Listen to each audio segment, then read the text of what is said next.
안녕하세요. 다니쌤입니다. 제가 하고 있는 주 업무 중에 가장 큰 부분이 이제 상담입니다. 물론 이제 저한테는 소득은 가장 적지만, 매출은 가장 적지만, 한 1%도 안 될 거예요. 전체 매출에. 그렇지만 저한테는 가장 의미 있고 가장 행복한 시간입니다. 왜냐하면 이 상담을 통해서 한 개인의 또 한 가정을 그래도 저의 조그만 능력으로 조금이라도 더 나았게 만들어 드릴 수 있기 때문입니다. 이게 이제 상담을 해보면 투자를 하기 전에 또 결정하기 전에 상담을 받으면 좋은데 이미 해놓고 찾아오신 분들이 되게 많아요. 그리고 상담자 중에 거의 70%는 이게 잘 돼서 찾아오시는 않겠죠. 거의 대부분 내가 선택하고 결정한 투자가 잘못돼서 상담받으러 오신 분이 되게 많이 계시거든요. 물론 그 상담을 통해서 해결할 수도 있는 것도 있지만 저도 신이 아닌 이상은 안타깝게도 해결되지 못하는 것들도 굉장히 많이 있습니다.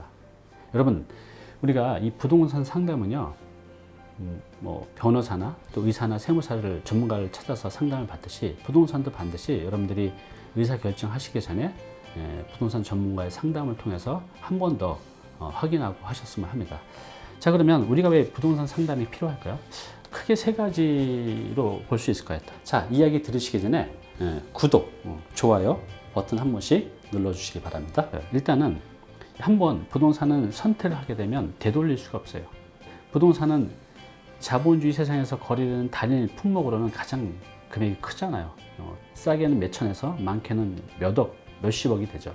그래서 그 한번 잘못된 투자와 결정으로 인해서 굉장히 힘들어지는 상황들을 자주 보게 됩니다. 그래서 상담이 필요하고요. 그 다음에 기회비용 때문에 그래요. 내가 예를 들어서 1억을 가지고 어떤 것들을 투자했을 때 어떤 건 30만 원 월세가 나오는 것도 있고 어떤 건 60만 원 나오는 것도 있고, 그죠? 그래서 내가 만약 30만 원짜리 결정을 하게 되면 그 60만 원짜리 나오는 거를 아예 이제 못 하게 되는 거죠. 이게 기회비용이라고 하잖아요. 그래서 전문가를 통해서 나보다 더 좋은 어떤 선택과 방법이 있다고 하면 그 방법을 찾는 게 굉장히 중요하죠. 그래서 기회비용을 따져야 되기 때문에 그렇습니다. 그 다음에 이제 마지막으로 이 부동산은요, 자신의 투자 목적, 그 다음에 자신의 성향, 또 상황에 따라서 지역과 상품과 투자 방법들이 다 달라집니다. 근데 이제 이런 것들을 고려하지 않고 하시기 때문에 나중에 선택하고 나서 이게 아닌데?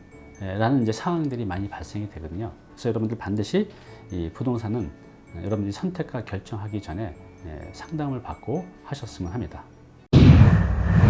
저는 이제 상담을 할 때 한 1시간 정도, 많게는 이제 1시간 반 정도 하는데요. 상담을 하고 나면 굉장히 많이 이제 지칩니다. 왜냐하면 몰입을 하거든요. 이분의 상황이 어떤 상황인지, 또 제가 권유하고 컨설팅 한 대로 이분은 결정을 하시고 진행해야 되기 때문에 이분의 상황을 아주 정밀하게 파악하려고 굉장히 노력을 합니다. 그리고 그거에 대한 해법도 제가 제시를 해 드려야 되잖아요. 그래서 그 1시간, 1시간 반 동안은요, 완전히 몰입을 해요. 그래서 그 상담이 끝마치고 나면 굉장히 힘듭니다. 자, 제가 이제 상담할 때 어떻게 하는지 한번 잠깐 이제 보여드릴게요. 자, 이건 이제 제가 하는 이제 상담지입니다. 1차적으로 이런 이제 상담지를 통해서 하는데요. 이제 제가 이제 부동산 주치의라는 닉네임을 이제 쓰고 있는데요.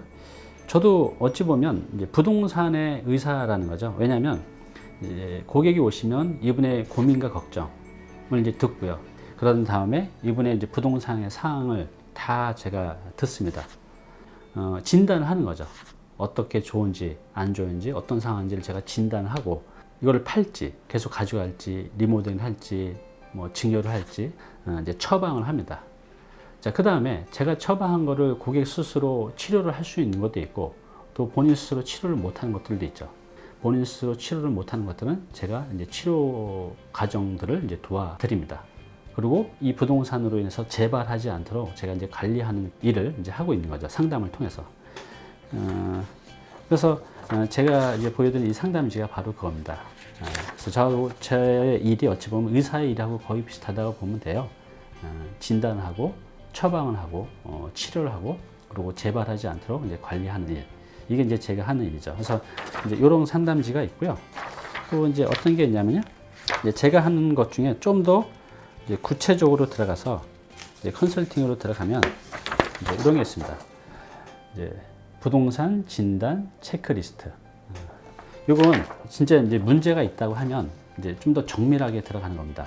이제 현재 상황이 어떤지, 그리고 지금 자신의 문제점이나 고민, 걱정은 무엇인지, 원하는 거, 또 필요한 게 무엇인지, 처방을 어떻게 할 것인지, 고객의 현재 이제 상황들을 이 부동산 진단 체크리스트로 이제 정확하게 파악을 합니다.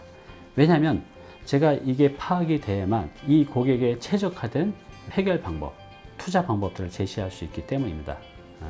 또 이제 이런 고객들이 있습니다. 어떤 이제 문제가 있어서 찾아오신 분들도 있지만 결국 이제 은퇴자들의 대부분은 결국 투자입니다. 재테크고. 근데 재테크도 되게 이제 쉽게 생각하시는데 굉장히 복잡하고 어렵습니다. 자, 이게 보시면 부동산 재테크를 할 때 이제 반드시 체크하고 확인해야 될 사항들인데요. 이렇게 많습니다. 자, 여기 보시면 간단하게 한번 볼게요. 투자 목적이 무엇인지, 그 다음에 투자 상품은 어떤 것도 하실 건지, 또 투자 기간, 단기로 할 건지, 중기로 할 건지, 장기로 할 건지, 투자 방법, 신축으로 할 건지, 기존 물건을 매입할 것인지, 리모델링 할 것인지, 뭐 기타 이런 내용들이고요. 투자 지역, 서울에 할 것인지, 수도권에 할 것인지, 지방에 할 것인지, 또 서울에 한다면 뭐 3도심 지역에 할 것인지, 아니면 7강역중심 위주로 할 것인지, 사업자를 낼 것인지 말 것인지, 또 투자 금액은 얼마 정도 갖고 할 것인지, 이거를 투자해서 본인이 직접 사용할 것인지, 임대를 줄 것인지, 또 투자 시기는 언제쯤, 지금 당장 할 것인지, 뭐 내년에 할 것인지, 자녀가 졸업하면 할 것인지, 관리 방법은 내가 직접 관리할 것인지, 위탁할 것인지, 아니면 뭐 지인을 통해서 관리를 시킬 건지, 또 취득 방법은 이제 중개업소를 통해서 할 것인지, 아니면 경매 취득을 할 것인지, 온라인 사이트를 통해서 내가 검색해서 찾아낼 것인지, 또 소유권은 내 거로 하실 것인지, 뭐 공동 소유로 할 건지, 법인으로 할 것인지, 또 임대사업자를 낼지 말지, 이렇게 굉장히 많은 것들을 다 따져봐야 됩니다. 그래서 제가 이제 투자를 할 때는 이런 항목들을 다 체크를 하고 여기에 다 부합하는 투자 지역, 투자 상품, 투자 금액, 또 운영 방법에 맞는 이제 상품을 이제 찾아가는 과정입니다. 제가 요거 지금 여기다 올려드릴 테니까 여러분들도 내가 투자를 할 때 이런 것들을 체크를 안 했다면 뭔가 좀 잘못된 거거든요. 상담을 받지 않더라도 여러분들이 스스로 한번 다 체크해 보시기 바랍니다. 그러면 내가 놓쳤던 것, 이건 정말 확인을 했어야 되는데 그냥 무시했던 것들을 다 알게 돼요. 그래서 이 체크리스트를 꼭 여러분들도 상담을 받지 않으셔도 꼭 확인을 하셨으면 합니다. 네, 저도 상담을 하기도 하지만 상담을 받기도 해요. 예를 들어서 지금 제가 변호사, 또 회계사, 세무사, 법무사 이런 분들이 계시거든요. 그래서 제가 어떤 의사 결정을 하기 전에 반드시 그 전문가의 확인과 조언을 통해서 더 좋은 결정을 하기 위해서 반드시 상담을 받아요. 제가 아는 것이라 할지라도. 그럴 때 상담하다 보면 내가 상담 안 받고 이렇게 결정했었으면 굉장히 큰일 날 경우들이 많이 있었거든요. 그래서 정말 깜짝깜짝 놀랍니다. 내가 이거 상담 안 받았으면 어떻게 할 뻔, 큰일 날 뻔했다. 이런 생각이 드는 거죠. 여러분들도 약간의 시간과 비용이 들더라도 중요한 결정을 할 때는 상담을 받아보시기 바랍니다. 우리가 이제 이런 말이 있잖아요. 진료는 의사에게, 약은 약사에게, 부동산은 저 담임쌤한테 상담을 받아보시기 바랍니다. 네, 오늘 정보 도움이 좀 되셨나요? 앞으로 이런 정보 계속 받아보실 분은요, 여기 구독 부탁드리고요. 그 다음에 오른쪽은 제가 추천한 영상입니다. 꼭 한번 보시기 바랍니다.